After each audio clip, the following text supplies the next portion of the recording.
Welcome to another Meetup Live. This is a community building office hours session. My name is Alex. I'm a team lead with our community support team, and I am joined today by... Hi, I'm Colin. I'm community support manager here.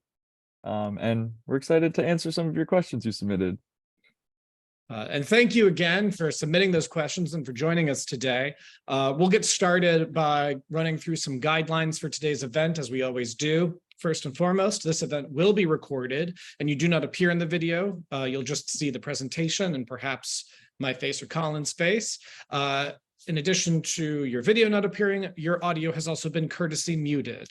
If you do have questions, though, we love it. Please submit your questions in the Q&A feature. It should be at the bottom of your Zoom window. We also offer closed captioning, and if you'd like to turn that on, you just click the live transcription icon, which is also at the bottom of your screen, and then you select your preference. Today, we will be sharing some recent product updates, sharing the most up-to-date stuff about what Meetup is releasing in order to facilitate your community building needs. And then we will address the questions that were previously submitted to us. We might have time at the end to answer some additional questions as well, but we'll see how quickly we get through the questions that were submitted. We had quite a chunk of them today to get through. And then at the end, we'd like to make sure that you have access to resources and links to help you stay in touch with the community support team, find the answers that you need, stay up to date on all of the latest initiatives and features that Meetup is offering. So what we will be talking about today, we'll be talking about who receives notifications from your group. We'll be talking about what video conferencing platforms we support. We'll give you some information about Meetup Pro and when might be the best time to try it if you haven't done so already. We'll talk about features that we offer that'll help attendees find you at your events. We will talk about monetization features, which has been a big theme for our Meetup Live events lately. We'll talk about how you can customize them to suit your communities. And then we'll also talk about how you can change the basic details of your group. If you need to rebrand, if you want to sort of change the focus slightly about what your group is meeting about, we can show you where on Meetup you can do that sort of thing. So without further ado, Colin, I am going to hand it off to you so you can take us through our product updates today. All right, sure thing. Cool. So this first one is about our communication tools, specifically for events. So we've heard from you that having both options for chat and comments doesn't always work for every single group or event. And so we added a toggle so that you can choose whether you want your event to have event chat on, event comments on, or both of them on. Just note that you do need to choose at least one of them to have on, and that encourages communication and chatter between your attendees, which is very important before, during, and after the event. And another thing to note about this feature is that once you save the event or publish it, you can't change the setting. So you will have to create a different event if you happen to want to change the type of communication tool. But yeah, I just wanted to share that. That's exciting because it's definitely been a big feature request you've asked for. The other thing is on the Meetup apps, iOS and Android, we have a new Who Will Be There section. This is visible to organizers and Member Plus subscribers. So you can now see certain insights about who will be there. The insights are how many members will be attending for the first time, the ratio of genders, how many members are in your age range, what members are looking for on Meetup, and the interests that you share with your fellow members. There are a couple of items that, a couple of insights that members who are not subscribed or not organizers can see, and that's if other members are attending for the first time and the interests that you share. So yeah, and then the next one is our Meetup for Organizers app. This is nothing new, but just a reminder, we do have this app for organizers where you can edit and schedule events on the go. So scan this QR code if you haven't yet downloaded it and check it out. And we like to hear feedback about this and make it the best it can be. This is not the only QR code that we will be offering in the presentation today. We like to try to make sure that as we offer these office hours and the other Meetup Live events that we offer, it's usually a good idea to keep your phone on hand so you can scan our QR codes and grab the resources that we're offering. So just take a moment here. If your phone's nearby and you don't have it ready, you can go ahead and grab it, and then we'll dive into the questions. As I've said before, we offered in the event description for today's Meetup Live event a link to a Google form where you can submit questions that you have about building your communities. And we've selected some of those questions that we thought might be helpful for everybody to learn from. Our first question today is about a very common question, and it's something that we have talked about before, but it's always worth reiterating, wrapping our head around, making sure we really understand how this piece of the puzzle fits into your whole group. The question was, if a person has already turned off email notifications and then they join your group, and they don't seem to be receiving any of the messages that you're sending, is there a way to ensure that something like your mailing list announcements are going to be sent regardless of the user's settings? And this is a very tricky thing, right? Because being able to communicate clearly with your members is a crucial part of being able to notify them about events that are coming up, to ask questions, to make sure that your group members are going to be involved, that they're going to RSVP to your events, and that they're going to show up. Now, Meetup empowers every member to decide what notifications they are receiving. It's important because we've learned over the years of setting up Meetup and of adjusting these notifications that if we force every notification to go through, likelier than not, your particular messages, because you're not the only group that they've joined, likely, it gets lost in the mix.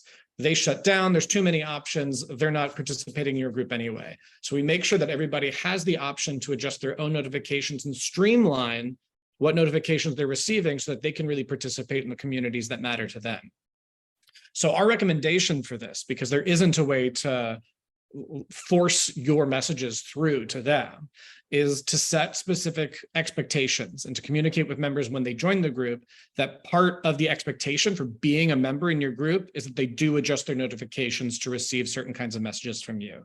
And you can customize what those messages are, whether it's, the mailing list announcements is probably a really good one, or the contact members tool, which is sort of the foundational email tool that most organizers use to contact their group members. So set that expectation, write in your group description and say, if you're going to join this group, please make sure that you have adjusted your notifications to receive such and such type of communications, because that's how we're going to let you know what's going on. You probably want to encourage them to make sure that event announcements are set up to be received for your group as well. Some organizers are pretty strict about those expectations, and they say if you don't have those notifications and you're not receiving them, likely you're not RSVPing to events, and we might remove you from the group if you're not engaging with our notifications. So it's good to keep that in mind. We have a link here on the slide, which our colleague Emily is going to be posting in the chat. And it gives you a better sense about what notifications you can expect to receive. There's charts for both the organizers and the members.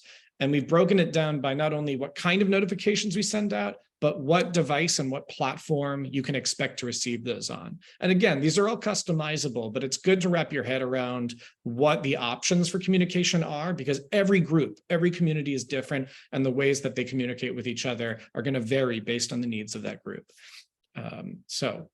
That's something to keep in mind about notifications and how you maintain communications with your group. Now, Colin, do you want to take this question? Yeah, sure. Question 2.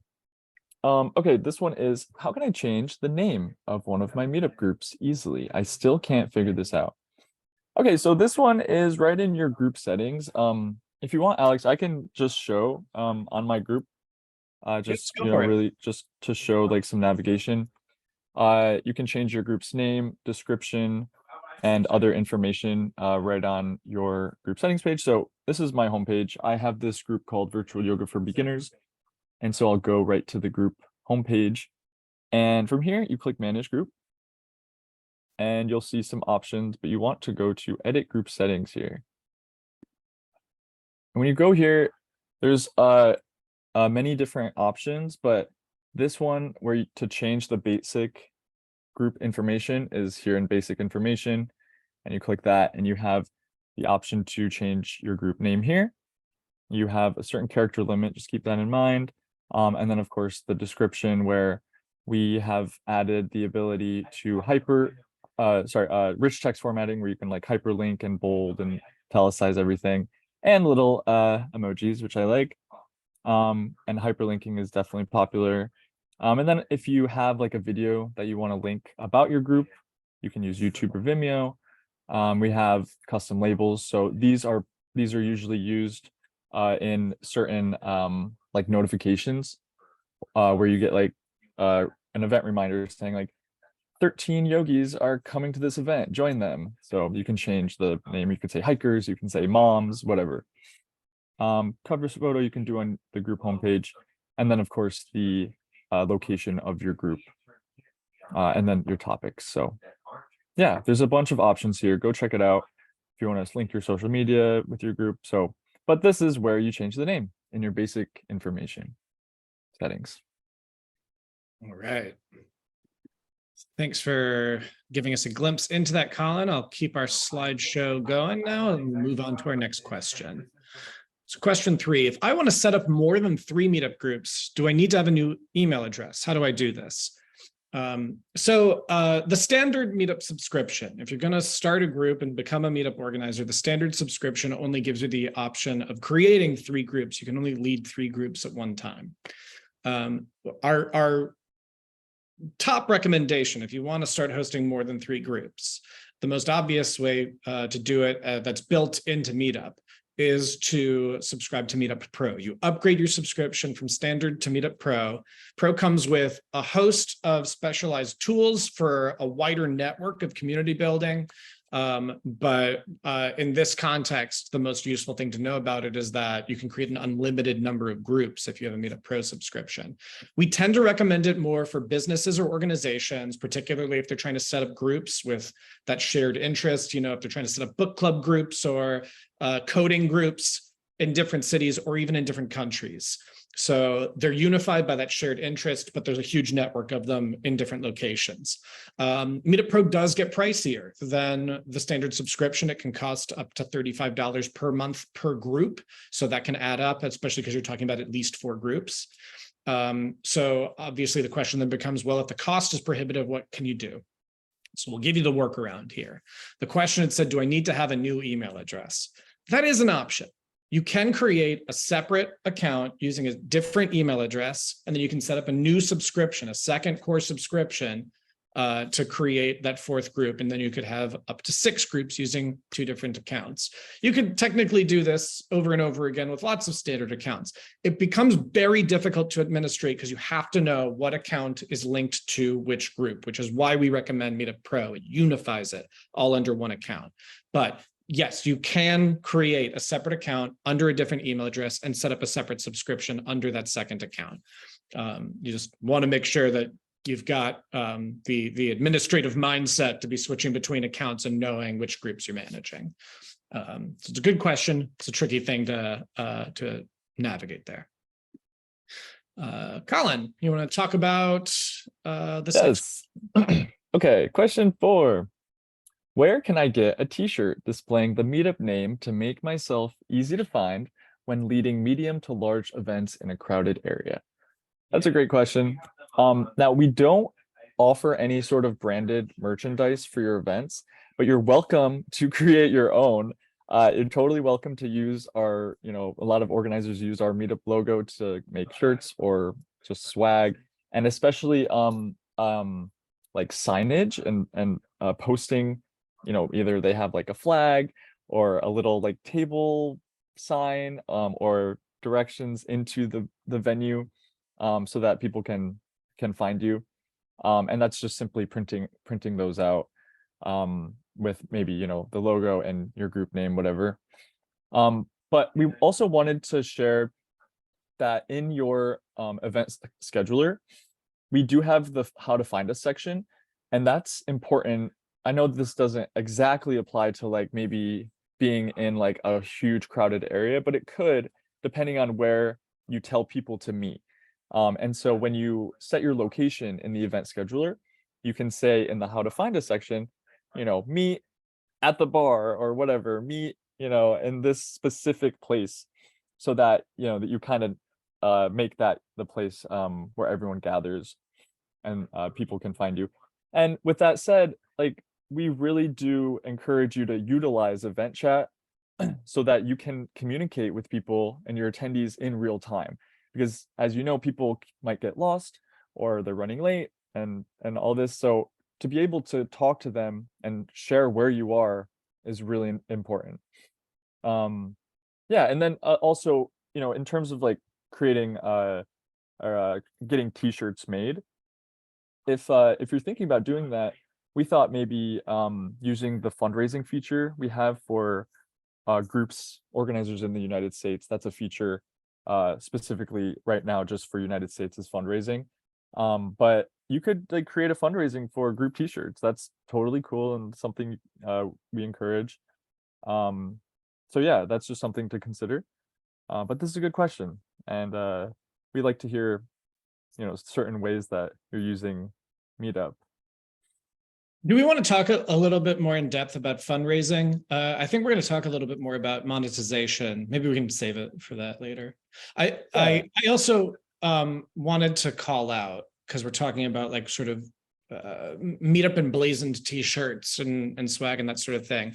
And it's like, this is an interesting question too, because I'm coming up on 5 years here at Meetup. And when I started, Wow. we did have a page that every group included where you could like print out stickers, like name tags and some swag that way. And we don't offer it anymore. Yeah, that was called the growth page, and Yeah, it was on our really old like legacy code base, and exactly. we had to kill it because it just wasn't in line with the tech, the So the updated reason I'm tech. bringing it up is not But to yeah, like sort of like hold it over everybody. Like we used to have it. Haha. No. It's more like we are in the process of updating what Meetup offers. We're trying to make it faster. We're trying to make it a cleaner experience on both web and the apps. So if this kind of feature is something that is really crucial for your community building, we have our feature request form. And this would be such a great thing to get, like if your members, if you've got like the person who submitted this question, a medium to large group, if you've got like 50 to 100 people and you all use the form and say like, we could use those name tags, like that would be a huge benefit to our group. Getting to quantify the volume of requests that we get for things like this is hugely useful for learning about new directions that we take and updates that we roll out for Meetup. So we'll make sure that you've got access to that feature request form before the end of the presentation today, but I just want to surface that like this is something yes. that we did used to offer, something similar to this in the past, and it could potentially be again. We can't make any promises, but want to make sure that you know that it's within your power to make that request in a more substantial way. Exactly.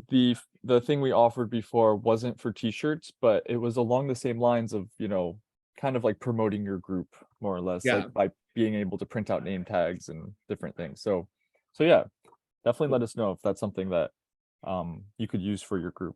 Now, unless I'm mistaken, I think the next question, no, it's not about monetization yet, but we can definitely talk about this part.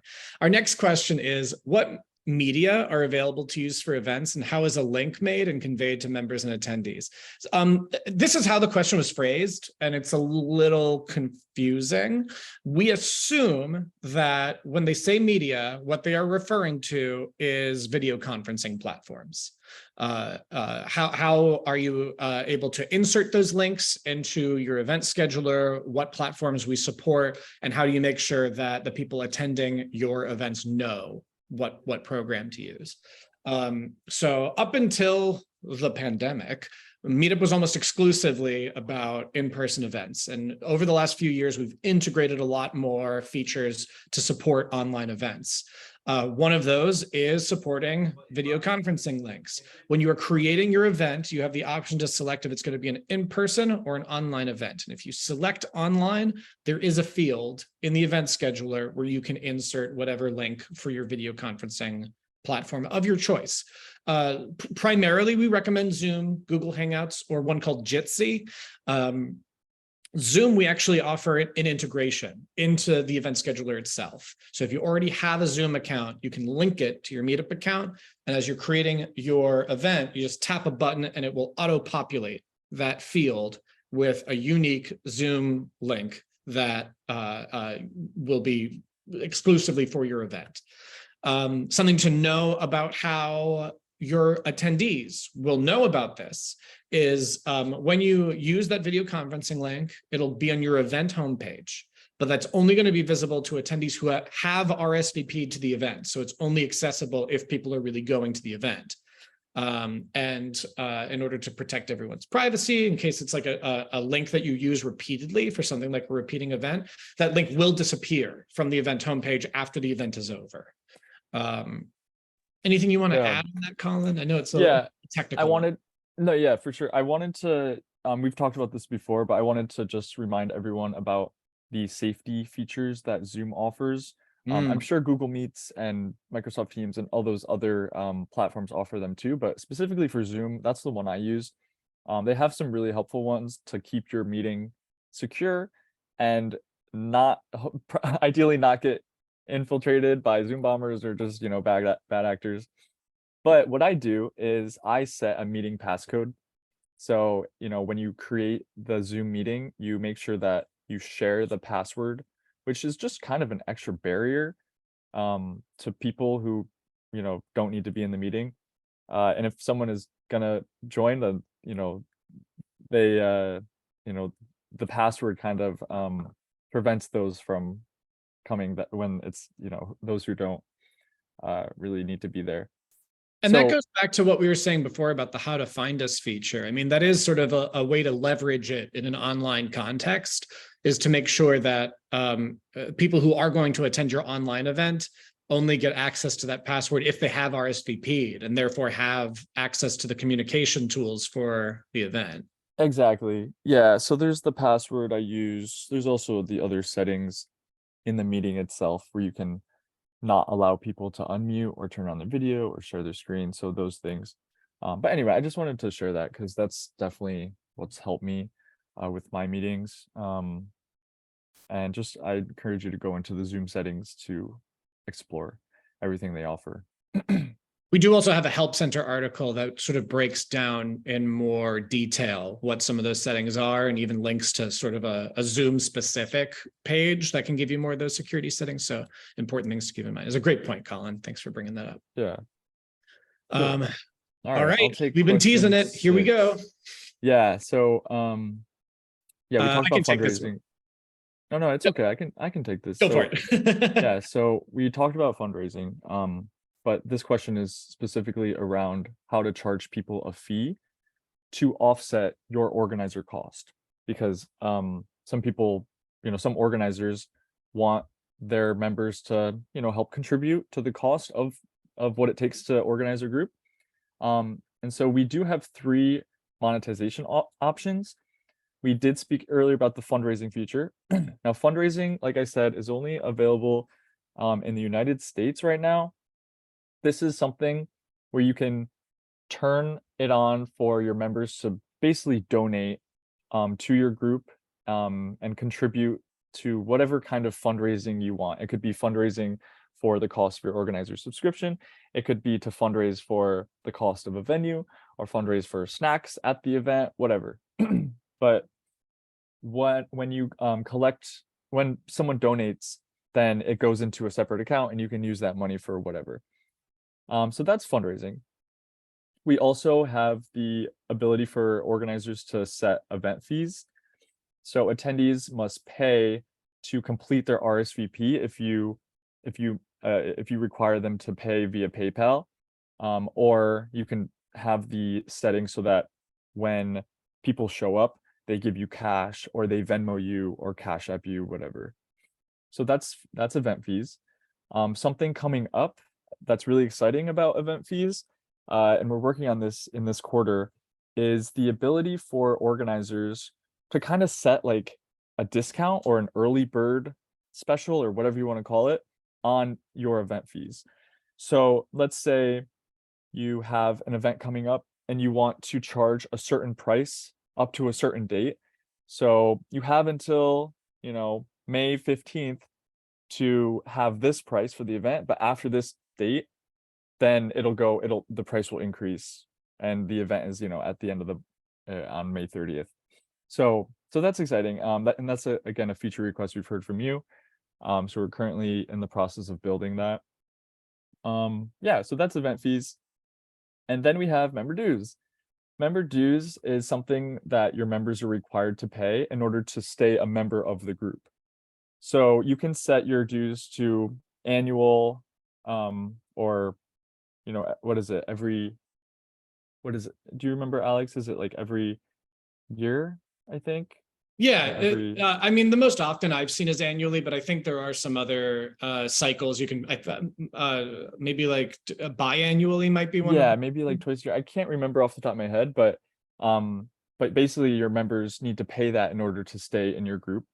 And any funds that are collected here can just, you have in a separate account, and you can apply it to your subscription, or whatever it takes to run your group.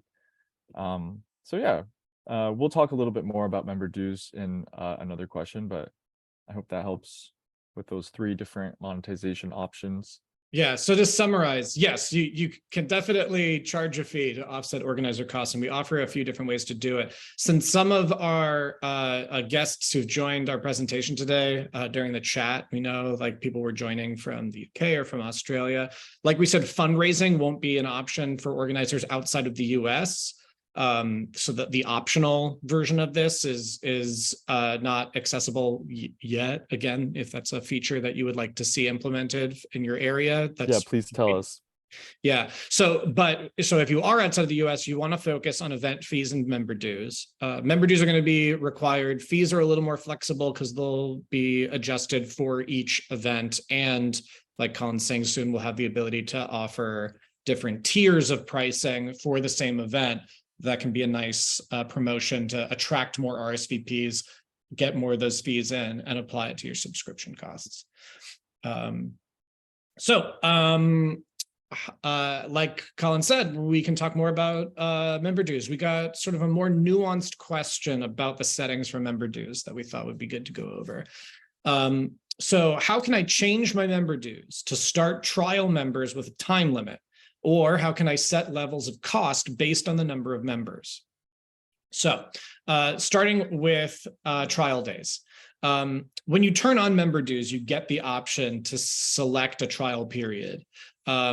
Usually it's 30, 60, or 90 days. So it gives those members, they don't have to pay yet. They get a sort of like a period of time where they get to attend events, participate in group discussions, get a sense for the kind of community that you're offering, and confirm for themselves, this is something that I want to contribute money to support this community thriving.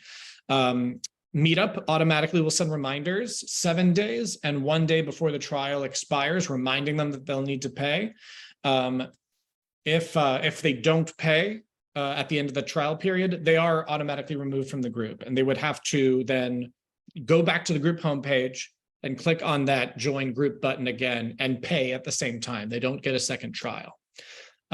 Once you create the trial period and somebody joins the group, that existing member of the group cannot, that trial period can't be adjusted for them because they've joined the group as sort of like a quote unquote contract. There's an expectation they will get a certain amount of time before they have to pay. So if you do change a trial period in your group settings, any new members who join the group will get the new date. And if you want to reset it so everybody gets a new date, you just turn off dues altogether and reactivate dues with a new trial date. Let's see here. And I address what's going on down there below. The QR code on the right side of the screen here should bring you to our feature request form. And I put that on this slide because of the second half of this question. How can I set levels of cost based on the number of members? So that's a very similar question to the feature that Colin brought up about event fees. How do you create tiers based on when people join, how many people are already RSVP'd or have joined the group? This isn't something we offer yet for member dues. We're building it for event fees. If it's something that you think would be useful for your group for member dues, feature requests form. It's very simple. We've taken people through it in past presentations. It's a very quick process. You open this Google form, you select the feature, you get to type out some information about where you're from, what kind of group you're in, and then your specific request.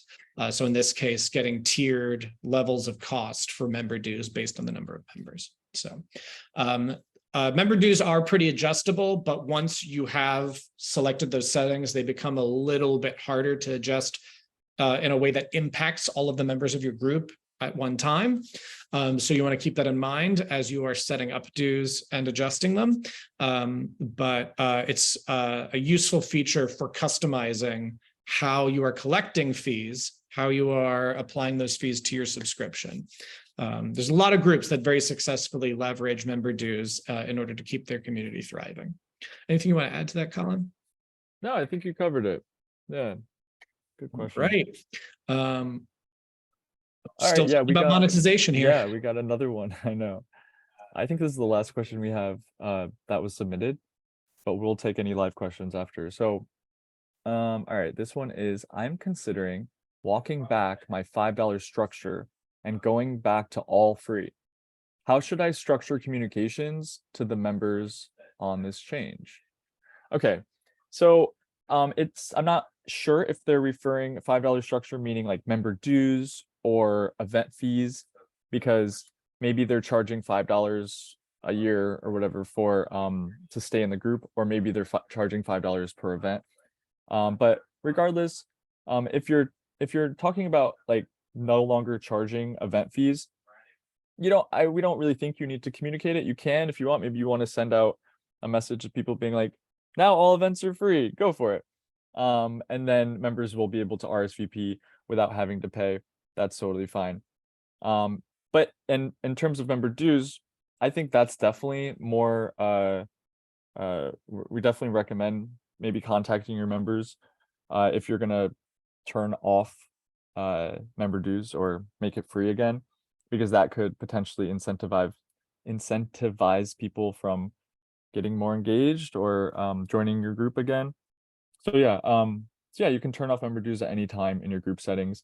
But there are pros and cons to having free events versus paid events. We hear some people who charge like $1 to come to an event just to encourage show ups, because a lot of, unfortunately, members, they might RSVP and then they just kind of fall off and don't decide not to show up. And that can be a bit discouraging, to be honest. So people, depending on your group and event, if this works, they might charge like a very small amount. And that is like a subconscious reminder for members, like, oh, I put something in this, like, let me actually take the effort to show up. And then that's along the same lines as member dues. If they're paying something to stay in this group, then I think they're going to be more likely to actually attend your events, not just RSVP, but like show up to your events. So, but if the $5 isn't working for you, then try something else. You never know. It really depends on, members' time in their life. You just don't know what, where they are in life and stuff. So yeah, so this is a good question. Do you have anything to add, Alex? No, just that we're starting to talk now about success strategies. Monetization can be a really useful piece of that puzzle. And it's actually a great segue into the questions we've been receiving in the Q&A chat. Since this is the end of the questions, feel free to use that Q&A feature to keep asking questions. We've got a few minutes now here at the end of our presentation to answer questions. And along the theme of group success, encouraging engagement, those show-ups, participation. Our first question comes from, I believe it's Yaron. And the question is, my meetup had a strong boost at the beginning, but it slowed down after a week. Why did this happen? And what's the best way to keep the flow of people into the group? How do I grow numbers of people attending events, which are all online? And is it possible to disconnect online events from a specific location? There's a few questions loaded in there. I'll address the last one first.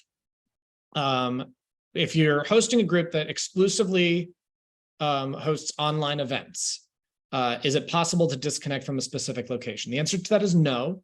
The reason why is that we enable every member to select how far they are willing to travel for events. Like I said earlier in the presentation, up until recently, Meetup was exclusively in person. So the way that our event announcement system works is based on geographical distance. A lot of groups are working around this limitation. They host online events. They promote them through ways outside of Meetup in order to attract a broader audience.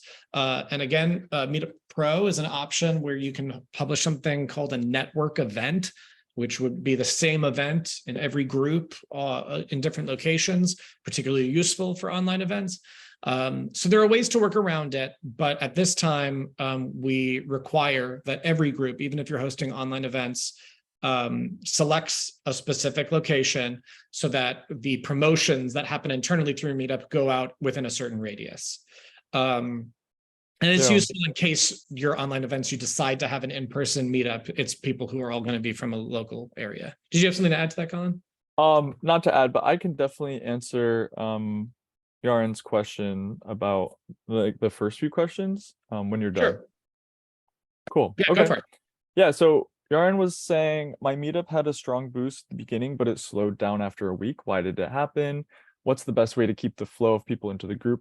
And how can I grow the numbers of people attending? Yeah, so I'll speak to my experience.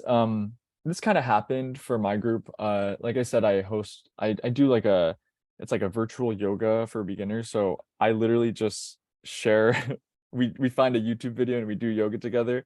And it's very chill. But I was noticing that, you know, when I first started the group, there's a bunch of people who joined, and then it kind of, you know, it stayed steady, but it wasn't as like big of a big boost of members. And that's really the reason for that is because, like I think Alex mentioned, when you create the group, we blast an email or a notification to people in your area who are interested in your group's topics. So when you created your group, everyone got notified and they're like, oh, awesome, new group, and joins. And then we don't send any others after. So that's probably why you're not seeing like a huge increase in members. But I mean, I see a steady increase. And I think the reason for that is because I'm consistent. Like, I'm not saying you're not consistent, but it's just really comes down to consistency when you're hosting regular events and you're hosting ideally quality events, and you're just like, you're welcoming new people and everything. And also not only that, but like you're communicating with people on Meetup. So when you don't communicate and you don't like send like you can use your contact members tool, event chat, event comments, mailing list, what else? The discussions board, all these things to kind of re-engage those members, I think is really valuable, because then they know that this is an active group, and you know, it's more inspiring to actually show up. So those are just some ideas. If you haven't been communicating, also direct messages is really helpful. So keeping the people who have joined your group engaged and getting them to actually attend is really helpful, by messaging them and talking to them and showing them that you're a real person is really valuable. So yeah, and I think, yeah, like I said, just staying consistent and hosting events regularly has really helped me. And that really depends on the type of group you have. But for my group, we do yoga like every day. So that's really helpful because they always see that there's an event on the calendar. So I hope that's helpful. But yeah, just, best of luck with that. You can some inside baseball we can give on the consistency part of it too, though, is our search results do take into account activity in a group. So making sure that having consistently scheduled events does mean that people who search for, say, yoga are likelier to see Colin's group, because not only are there events being published, but people are actively RSVPing and participating in them.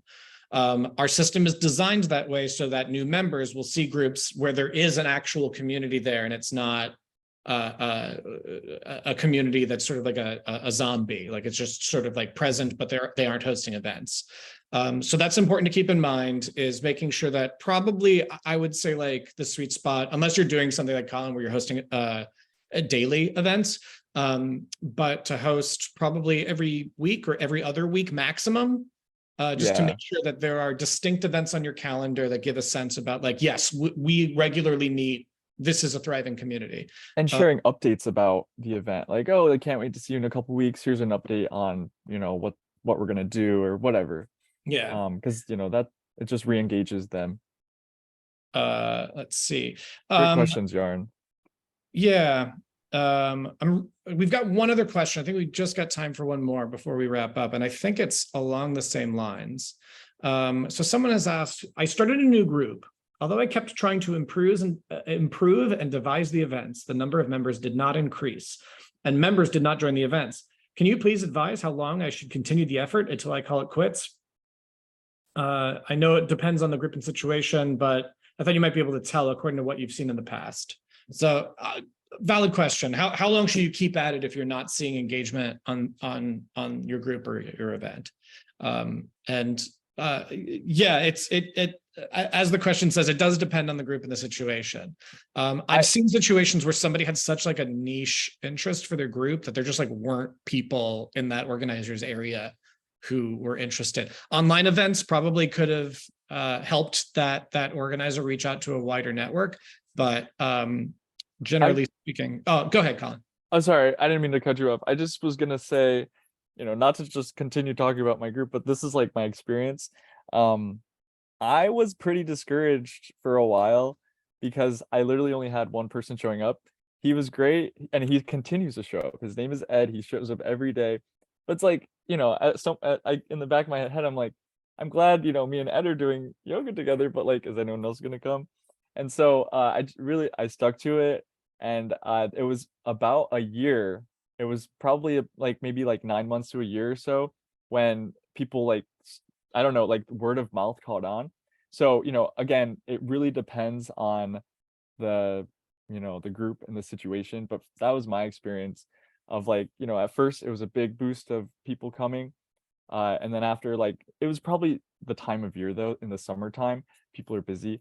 And so it was just me and Ed doing yoga, one-on-one in the summer.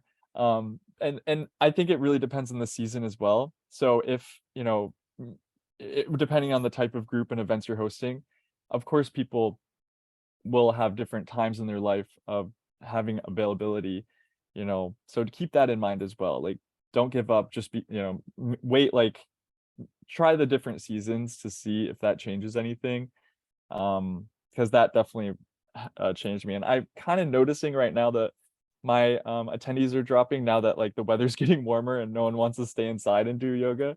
And that's okay, so it's hard to answer that question, not really knowing your group type, but yeah, I hope that helps. I will say, and this I think is going to be our last point before we wrap things up, but we know statistically with like nearly all users on Meetup, the new year, it's really popular time for people using Meetup because people have New Year's resolutions and they want to start reaching out. They want to start connecting with more people. They want to start trying new things. But you have to take into account that you can't expect exponential growth from that point. It's going to be cyclical, like Colin's saying, because times change, seasons change. You never know what people are going through. Another tactic you can try to boost engagement, which I've seen really pay out results, is leveraging your other networks, social media like Facebook, Twitter, LinkedIn is a huge one. I've seen, particularly if you have a business-oriented group, you never know what connections through your social media network are going to, and then link back to Meetup. That somebody, maybe somebody hasn't even created a Meetup account yet, but they see on LinkedIn that you're hosting an event that's relevant to their interests. So they log into Meetup, they create an account, and they join your group. I also know of some organizers who have a more grassroots approach, and they will print out flyers for their event and put them up at community centers, at public Talk about libraries. talk about the Ryan meetup. Did you see that? That's right. Yeah, it was in New York, right? There was somebody had printed out a QR code and posted it on like street lamps Everywhere. Yeah, and said, join the Ryan meetup. If your name is Ryan, not Brian, but Ryan, join the meetup. And they hosted, it was a huge event. Like, yeah, like grassroots really does work. I think it speaks to some of the foundations and like the origins of Meetup too, that it is about like making these connections in a small scale way that then have this huger impact. And they can really grow. So yeah, I don't think thinking about it in terms of how long I should stick with it before it pays out is necessarily the right mindset to have about it. But trying different tactics and seeing what benefits your community is going to be, I think, a lot more productive. Thanks for your questions. These are good. Yeah, these were awesome. Thank you so much, everyone. I am going to wrap up our event today. Like I promised, we've got these resources for you. We've shared the product feature request form. It's a really, really, really valuable way for us to gauge interest in certain ideas, certain features, and decide the direction that we're heading in next. So please, if you've got ideas about how you would like to see Meetup develop, feel free to submit them through that feature request form. If you don't have ideas and you just want to stay up to date on the latest things that we're launching, our blog, the Community Matters blog, has a page where we publish our product updates and share the latest news on that. In the top right-hand corner, that QR code will take you to our help center, where we have a wealth of resources for navigating and troubleshooting all of the various features that we offer. If you run into something that has gone terribly wrong, if you've seen an error message, something about Meetup on either the website or the apps is not functioning the way that it's supposed to, please submit a bug report. That helps us to investigate faster, and it helps us to fix the problem faster. Last but not least, we have built a community for organizers to connect with each other and to share their experiences on Discord. If you're not familiar with Discord, it is an instant messaging platform. You would need to create a separate account to join this community. But if you scan this QR code, you can get started in that process and start connecting with other organizers and hear what their success strategies are for building their groups. And sometimes just hearing about the struggles or the successes that other people are having can be really, really inspirational and give your group a kickstart. We're really proud of how this is growing. We've got thousands of organizers who have already joined and who are participating, and we even have a team of organizer mentors. These are like specialists in community building who share their real experiences about what they have encountered as they are building their groups, the tools and features that they like to use. So that is all we've got for today. Thank you again for submitting your questions. And I hope that this has been a beneficial hour for you. Yeah, thanks for coming, everyone. We'll see you next time.